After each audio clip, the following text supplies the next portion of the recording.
افدم ها باش بیتن تماشاوانین وار میدیان ها امل اداره سر بخویا زخوینه و گویا دیار افروکه 4 سال در باز بن لسر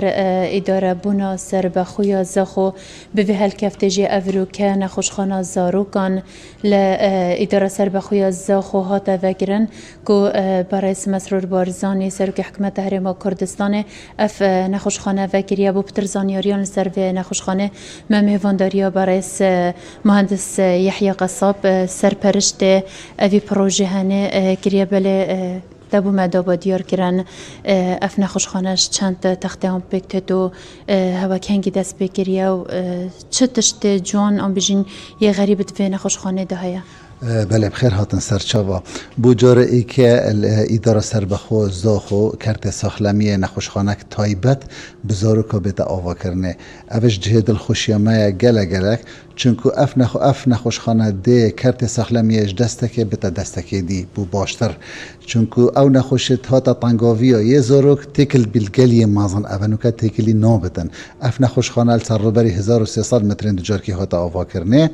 و سن هما پکتت هما بنداوه یا کو کلینیکن راجگاری نوجدار سپیده حتی نیورودیت دا کار کن بجار ایکه سونرک تایبت بزارو که بیت دیناندنه ایکو اک تایبت بزارو که بیت دیناندنه الگل آمیره که دادانا تایبت بو زارو که بیت دیناندنه این سمینار بو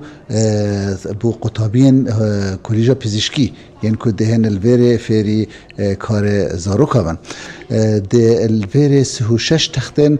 تنگاوی و 24 دمجمه نوجدار ده پرای ببن آمیرا تیشک تداهیل گل تاقیگه که پیشکتی و گل درمان خانه که اگر نخوش پیتوی نوستنه بی بو پترش 24 دمجمه را ده تقاطعه که اوجی 54 تخته نوستنه نه الگل یکا نگهشتیا آمیر نکتوبه تری هاتیا داوین بو 17 آمیرا هاتیا جه ترخان کردن هر واسه بجاره ایکه کو دناف توخیبه و پشکدا جوره کا شیردانه یعنی کو دیک وقت بچیکه خو پیش وقت بچیکید بن دماهیک آخفتن یا واریا